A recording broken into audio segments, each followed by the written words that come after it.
So what's this one going to be? This one is called, about like moving on in 2021, or the whole concept of it is like obviously helping people who are dealing with loss, but we all the time think loss is grief in the sense of someone died, which it is, but like I feel like 2020, all of America was kind of grieving. Does that make sense? Yeah. So it's time to like heal from that and move forward.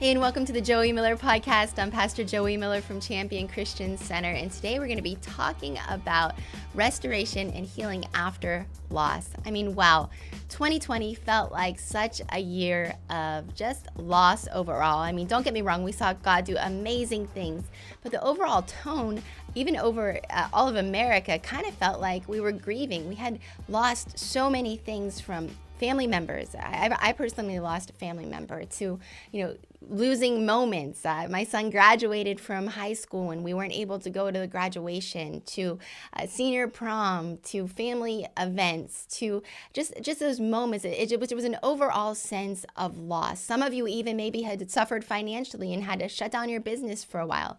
And we see that God redeems it all. He restores it all. But I wanted to just walk through lessons that I have learned with dealing with loss, trauma, and grief that hopefully will help you, whether you're 2020, you had a little loss or a huge loss, to really help you heal and walk in wholeness going to 2021 and just putting this thing behind us once and for all. So I'm going to go over some things with you today. The word grief, it actually means, intense loss, great sorrow. And trauma means a deeply distressing or disturbing experience. Deeply distressing or disturbing. And there are moments as we are coming up on a year since quarantine started that I could remember maybe feeling some of those things. I can remember feeling deeply distressed or disturbed. I can remember feeling great sorrow at certain points. And yes, I'm a woman of faith, but guess what? I'm also human. So I had to decide what I was going to do with all those feelings. And so I want to address this as a Christian, spirit-filled, faith-filled woman about confronting these emotions and really allowing God to heal us and to move forward. So number one is this, that you need to give yourself a pause, but don't make it a pit stop. Give yourself a pause, but don't make it a pit stop. When you deal with loss, when you're grieving, when you have been through a trauma, guess what? It's okay to go before the Lord and acknowledge that you're feeling that way. Now, I am huge on not letting your emotions and your feelings lead and control you, but you also can't ignore them and pretend like that's walking in faith. There is a holy collision that has to happen where you take all of those things to the foot of the cross and you say, God, this is how I'm feeling. What do I do with this? This is how I'm feeling. Reveal yourself to me. This is how I'm feeling. Take this burden from me and exchange it for your burden, which is light. It's those moments that we're allowed to give ourselves and take a pause minute and acknowledge that, wow, that just sucked. Wow, that hurts. But I'm not going to stay there. I'm going to take it to the Lord. Having those honest moments with God, before God. He already knows what you're feeling. So why do we try to be superheroes and just man up and just, ignore the fact that maybe we have some questions for God? Maybe we're angry. Part of, grieving and loss, sometimes you get angry.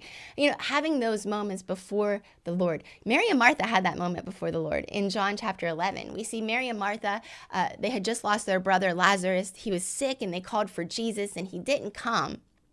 And they were like best friends. They're like, the one that you love is sick, Jesus. And so he gets there and he's already dead. And Jesus goes into the situation telling his disciples, I know I'm going to raise him from the dead, but I'm doing this so that God can be glorified. So he already knew what was going to happen. Yet when he met Mary and Martha in the field, he wept with Martha. He cried with her because he saw she was in such distress.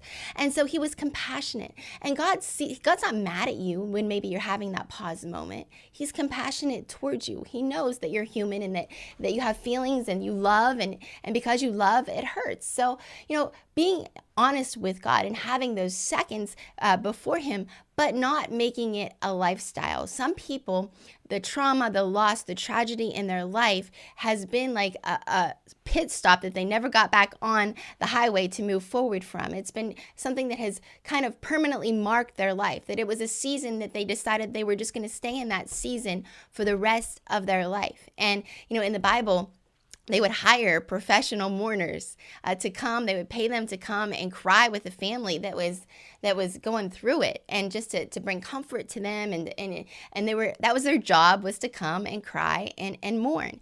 And some of you all have made your lifestyle professional mourning. And I don't say that. I've experienced loss. I've experienced trauma, and I'm sure someone has had it worse than me. But I will tell you this, you can't stay in that place. It's not healthy to stay in that place. So you make it a pause, you acknowledge it, you confront it, you cry, you have your moments, but then you decide that you're going to move forward in faith. You're going to choose faith. That's what Mary and Martha did. They were disappointed for a moment there, but even before Lazarus was raised from the dead, they chose faith. Mary got up and she ran to Jesus. Martha said, whatever, Lord, I know that you're faithful. Whatever you're going to do is going to be good. And so having that attitude of you're not going to let that thing define you for the rest of your life, but you're going to acknowledge it. So it's finding that balance and saying, yes, this hurts, but I choose faith anyway. You lean into God's goodness. God's goodness is something that will be magnified to you in those moments. You'll find comfort, you'll find peace, and you'll find healing.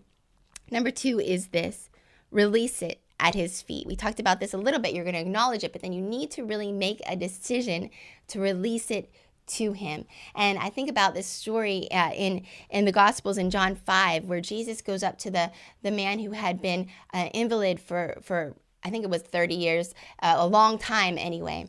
And He goes up to him and He says, do you want to be whole? Do you want to be whole? Do you want to be whole? And I think about that as we choose to make that decision to release it at the feet of Jesus. The question is, do you want to be whole? Because with grief, with trauma, comes a couple things. One of those things is you might feel like you're angry, like I said, or you might be bitter, or you might feel like if you actually become whole and decide to heal, that people won't remember your pain, or people won't acknowledge that you've experienced loss. That we kind of get in that mindset that we would prefer to be pitied and shamed rather than to experience the wholeness that is found in Jesus. So making that decision that I'm choosing to be whole, I'm choosing to release it at the feet of Jesus. And as I do that, as I release it to Him, that wholeness comes into my life, and I receive healing. I receive a point in my life that I can't even remember that trauma. See, here's the thing. If you stay in that place and you don't release it at His feet and you're holding on to it, it's going to continue to keep playing over and over and over again in your mind. You're going to meditate on it, and it's going to become something that marks you and characterizes you for the rest of your life. See, that invalid man had to decide if he wanted to be known as the invalid or if he wanted to be whole, and it was going to change his lifestyle. He was going to now actually get a job and have to take some responsibility and move forward in some things. And so we make those decisions that I would rather let go of this trauma and not let it play and characterize me and define me. And I would rather people not feel bad for me, and I would rather walk in freedom. There was a time in my life that I had gone through a trauma, and I actually had to tell my mind to stop thinking about those things, stop reliving them in my head, because trauma always tries to replay. It always tries to take you back to that place. And the problem with that is when you go back to that place, all of your emotions go there with it. That's what a memory does. It brings back all sorts of emotions and moments.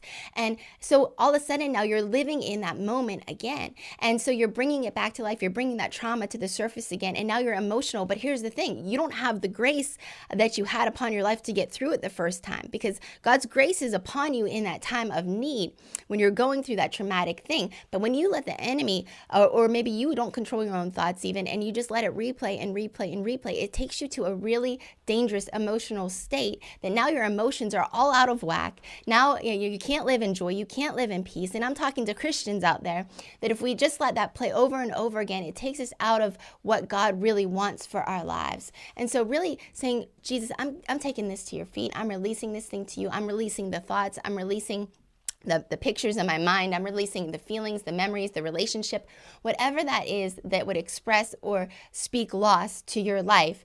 Let it go. Give it to Jesus. Put it into his hand. And point number 3 is this. Keep a wholeness mindset. Keep that mindset. When you decide and make that decision that you want to be whole, that you want to be healed, and you make that decision, man, the Bible talks all about this in the book of Isaiah. It talks about he makes beauty for ashes, that he creates in you a supernatural beauty and strength that comes out of that season of your life, that you would think that what good could ever come out of this. The Bible says that he takes all things and turns them around and uses them for your good. So he makes the things that were maybe so traumatic, and he can bring good out of those times. I think about Joseph in Genesis 50. Joseph had gone through some trauma. He had gone through some loss. He had gone through some hardship. And all the while, he stayed faithful to God. All the while, he gave it to the Lord. And at the end of his life, his brothers and his enemies, his brothers were his enemies. Talk about family trauma there and family loss there. They came to him and said, Joseph, we're so sorry. We're so sorry that we did this. And you know what God had done in Joseph up to that point? His goodness was on display in such a way that as Joseph looked back on his life, he didn't see trauma, loss, trauma, loss, trauma, loss. He looked back and he saw faithfulness, goodness, faithfulness, goodness. God was faithful to him every step of the way, that he didn't have to hold on to bitterness. He didn't have to hold on to making things just in his own strength. But he came to the point where he said to his brothers, please do not apologize for what you meant for harm, what the enemy meant for harm. God turned it around and used it to prosper me, to see God's plan unfold in my life. So getting to that point where you're choosing wholeness, that you're choosing forgiveness. There was a situation in my life, and one of my loved ones passed away, and I had to forgive somebody. It was a mistake that was made, and I had to choose that I was going to forgive and let go, or I wouldn't have healed as quickly. Some of my other families weren't able to do that. They weren't able to let go as quickly, and my healing process was so much quicker because I decided that I was going to walk in forgiveness. That you have to have a decision once you decide to be whole, not only that you're going to forgive, but that you're going to have a grateful heart, that you're going to walk in gratitude. How sad it is, when someone experiences a loss in this first year of just, holidays and things. It's so hard, and I'm compassionate towards you, but I always try to switch my mindset into gratitude. Yes, they're gone. Yes, that might have been a loss in my life, but I'm not there anymore. What do I have? What are the things that are blessings to my life? Because I don't know, I can't change the past, but I can control my attitude of gratitude towards the future. And when I approach God like that, my blessings multiply and my losses shrink. I'm focused now on all the good things that I do have in my life. And another characteristic of that wholeness attitude and mindset is that you're choosing joy. That you realize that joy is a choice. I can choose to be miserable. I could choose to have a pity party for myself, or I can choose to walk and live in joy. You're either going to get better or you're going to live bitter. The choice is up to you. But when you choose to get better, joy and peace are your portion. Well, I'm believing that whatever 2020 looked like for you, whatever you're going through, maybe it was years ago, maybe it's a current situation that you're going through, grief, loss, trauma. It's just not death. It's loss of some kind in your life. Really have these mindsets that will propel you towards wholeness and healing. Listen, God wants to bring you through the fires that you've gone through, not even smelling like smoke. He's a restorer of all things. So let that be your portion today. I love you so much, and I'm praying for you. Talk to you next time on the podcast. Thank you for joining us today on the Joie Miller Podcast. Make sure that you leave us a rating and review, and if you enjoyed this episode, make sure that you take a screenshot and share it to your social media. We'll see you back here next week for another episode of the Joie Miller Podcast.